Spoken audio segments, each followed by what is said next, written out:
नमस्कार YouTube family. जमीन खरेदी विक्रीच्या नियमात बदल। या जमिनींच्या विक्रीसाठी अधिकाऱ्यांची परवानगी घ्यावी लागणार।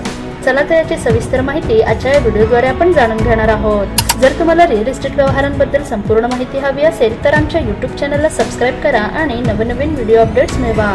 सबस्क्राइब करा आणि तुमच्या रिअल इस्टेट नॉलेज मध्ये भर घाला। राज्यात सरकारी देवस्थान, वन विभाग, गायरान आणि पुनर्वसनासाठी दिलेल्या अशा वर्ग 2 जमिनींची खरेदी विक्री विना परवानगी होणे आता शक्य राहणार नाही। महाराष्ट्र सरकारने नोंदणी कायद्यात महत्त्वपूर्ण सुधारणा करत दुय्यम निबंधकांना अशा व्यवहारांना थेट नकार देण्याचा अधिकार दिला आहे। त्यामुळे बनावट परवानग्यावर आधारित बेकायदेशीर जमिनी व्यवहारांवर मोठ्या प्रमाणावर नियंत्रण मिळणार आहे।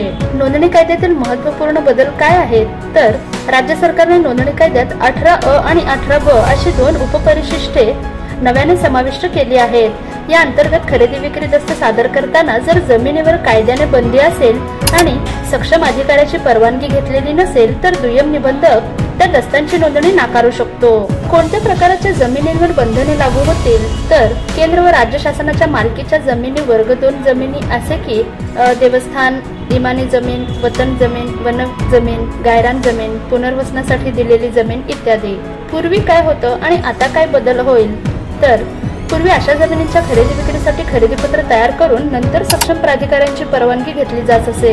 या प्रक्रियेत अनेकदा बनावट परवानग्या तयार करून बेकायदेशीर व्यवहार केले जात होते। परिणामी सरकारचा महसूल बुडत असे आणि सामान्य नागरिकांची फसवणूक होत होती। नवीन कायद्यानुसार जर जमिनीवर बंदी असेल तर 7/12 उतार्यावर अशा नोंदी असतील तर दुय्यम निबंधक अशा दस्तांची नोंदणी थेट नाकारू शकतो। त्यासाठी कोणत्याही वरच्या अधिकाऱ्याच्या परवानगीची आवश्यकता उरणार नाही।